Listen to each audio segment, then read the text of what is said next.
بسم الله الرحمن الرحيم. كلنا فاكرين طبعا شركه مصر للالبان اللي هي كانت من ضمن الشركات التسعه اللي انشاها طلعت حرب الله يرحمه.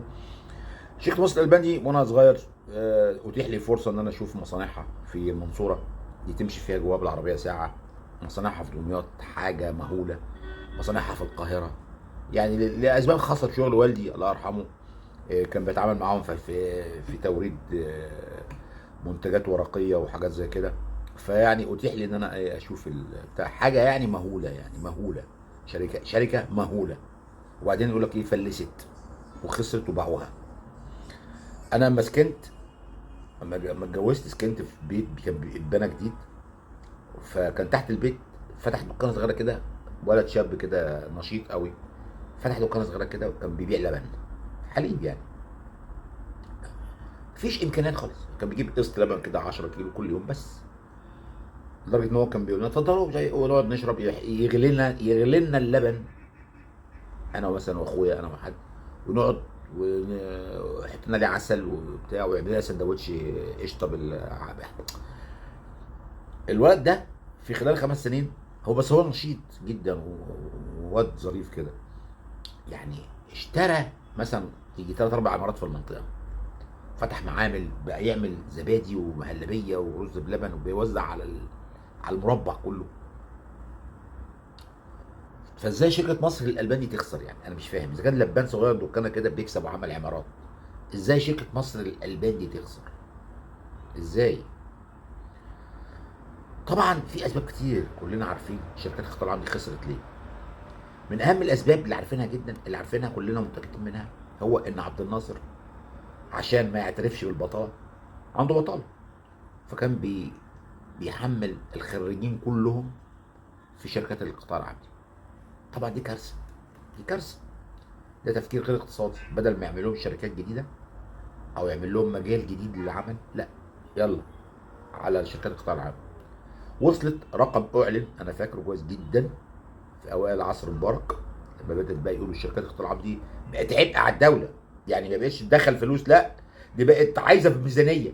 يعني تخيل انت عندك شركه، بدل ما اخر السنه تقول لك خد كسبت كذا، لا، ده بتقول لك هات كذا. يعني شركه انت بتصرف عليها. عشان بس الناس اللي الشركه بتصرف عليها. لما جم عملوا تحليل لهيئه النقل العام اللي هي بتاعت الاتوبيسات، لقوا، يعني جابوا عدد العاملين فيها كلهم كده، قسموها على عدد الاتوبيسات، لقوا على كل اتوبيس 52 موظف. 52. طب الاتوبيس ده هيعيش 52 اسره؟ مش ممكن. مش ممكن. اتوبيس ايه بيشتغل ايه ده؟ اتوبيس ايه بيبيع تذكره بتعريفه وبرساغ وبتاع. ودائم الاعطال ودائم البتاع. كانت عندي هنا في شبرا الجراج اللي هو في شارع الترع ده كان معروف، يعني الناس اللي ساكنين في المنطقه دي عارفين الجراج بتاع شارع الترع. هتقول لك محطه الجراج. الاتوبيسات اللي هي النصر القديمه قوي دي، الاتوبيسات دي ما كانوش يقدروا يوقفوا الموتور، لان لو وقف الموتور مش هيشتغل تاني. عايز بقى شغلانه بقى وفكوه. فكانوا بيخلوا الاتوبيسات شغاله طول الليل، تهدر في مازوت ولا في السولار. تمشي جنب الناس اللي كانوا هناك جالهم طرش. كنت تمشي جنب البتاع بالليل في نص الليل، يجي مثلا 100 اتوبيس شغالين طول الليل، مجرشين مثلا من الساعه 12 لحد الساعه 6 الصبح. ال6 ساعات دول سايبينهم دايرين، لان الاتوبيس لو زي ما قلت لك لو وقف مش هيتحرك. كارثه، يعني كارثه. مش قادرين يعملوا عبره موتور، مش قادرين، ما فيش. اذا كانوا هم بياخدوا من الدوله فلوس يقبضوا الناس، هيعملوا عبره موتور ل 1000 اتوبيس مثلا ولا 2000 اتوبيس. هيجيبوا اتوبيسات جديده منين؟ مفيش. فالاتوبيسات كلها انتهى عمرها الافتراضي وشغاله هارد وورك. كانت زحام في مصر، مفيش بقى لا مترو ولا في حاجه. وكان الاتوبيس تبص تلاقي الناس راكبه من فوقيه. اتوبيس شايل 500 واحد،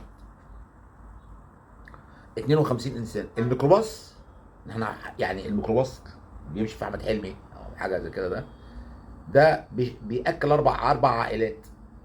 سواق وتباع الصبح وسواق وتباع بالليل، يعني 4. معقول اهو، يعني معيش. هنفترض الاتوبيس ده عباره عن اتنين ميكروباص، يبقى انت عايز 8 قول 10 12 15. ماشي، ده هيبقى يعني 15 اسره في اتوبيس.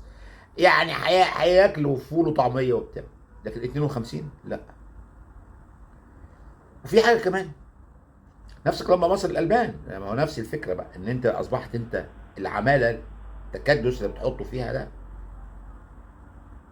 كل، مش كل الارباح، ده كل كل حاجه، كل الدوله. البطاله دي بدل، طب ما تديله قعدوا في البيت واديله اعانه بطاله كان افضل، وكنت سبت الشركات ناجحه. يعني لو هو عبد الناصر ده بيفهم، بس هو مش عايز يعترف ان عنده بطاله، العنجهيه العسكريه بتاعته، مش عايز يعترف ان عنده بطاله. طب ما تقعدوا في البيت واديله اعانه بطاله لحد ما يشتغل. هديك يا ابني انت خريج، هديك اعانه بطاله، هيرضى باي حاجه لحد ما يشتغل. او شوف له حاجات يصنعها، ساعده يعمل ورش، ساعده يعمل مش عارف ايه، ساعده يشتغل، يعمل مشاريع، نزل له افكار، اعمل لنا، انت اعمل سبح، انت اعمل طوائي، انت اعمل، ونروح نبيعها في السعوديه، انت زي الصين ما عملت. هي الصين عملت ايه؟ ما عملت كده. الصين عملت ايه؟ تعال نروح السعوديه، ايه السعوديين دول بيجي عندهم كل سنه 3 4 مليون حج، 5 مليون حج، وبيجي في رمضان وبيجي ملايين، يعني بيجي في السنه يجي 12 15 مليون واحد سائح، سياحه دينيه. دول بيشتروا سبح وطواقي وجلاليب وسجاجيد صلاه ومش عارف ايه، وشباشب خروج وشباشب دخول وملابس داخليه وهدايا ولعب الصين كلت السوق ده. طب ما انت كنت ممكن تاكل انت السوق ده، يعني انت لو كنت انت كلت السوق ده كنت انت خليت مصر هي الصين. تعالى شباب عندي بطاله، بدل ما اروح اشغله في مصر للالبان وهيئه النقل العام والشركات والحديد والصلب والكلام ده كله اللي خسر باظ، تعالوا شوفوا السوق السعودي ده لو في رؤيه. السوق السعودي ده محتاج ايه؟ محتاج جلاليب، ومحتاج طواقي، ومحتاج سبح. صنع ورش ورش ورش، افتح ورش تصنع الاحذيه والشباشب والجلاليب والملابس الداخليه والسبح وسجاجيد الصلاه والطواقي الصلاه والهدايا واللعب والصواني والمش عارف ايه والبتاع، يعني صنع ودي للسعوديه. يبقى انت شغلت الناس وكسبت، كنت بقيت زي الصين. لا، ارمي على القطاع العام، العنجهيه العسكريه، عدم، مفيش مخ، مفيش تفكير، يعني مفيش ابداع. هي دي الفكره، ان هم اغبياء، ما عندهمش ابداع. يعني العسكريين ما عندهمش قدره على الابداع، ما عندهمش. الابداع دي موهبه وذكاء مش موجوده عندهم. ف برضه هوريك حاجه نموذج كده، بس كنت انا بيغيظني قوي زمان لما كنت في هيئه النقل العام، بتفكرك بالتفكير العقيم. ان لما الاتوبيس بيطلع في الرحله بتاعته وبيرجع على نقطه البدايه اللي هي بيبقى فيها المفتش وبيديله المواعيد ومش عارف ياخد منه التذاكر لو جه قبل ميعاده او جه بتاع، هم بيدوا ماده كده، ممكن يكون مثلا جه الساعه 2 ما يطلعش غير الساعه 3. ليه؟ والناس تقعد في العربيه يا جدعان اطلعوا بقى ساعه، ممكن ساعه ونص. يقول لك مواعيد. مواعيد ايه؟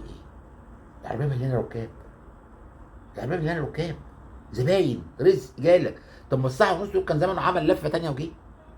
لا، واقفين السواق والبتاع قاعدين في غرزه كده، قاعدين بيشربوا قهوه وشاي وشيشه، والمفتش بيقول لك انا ماليش دعوه، انا عندي مواعيد.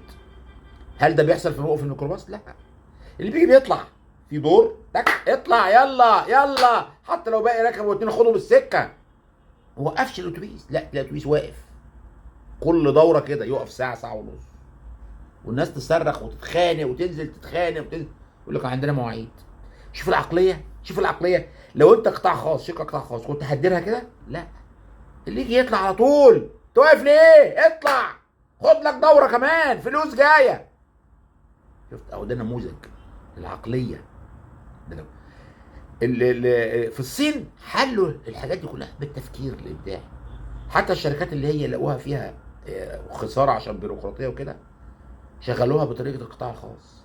قال لك الارباح، الناس دي عملوها، احنا عملناها بعدين بس بعد خراب مالطا.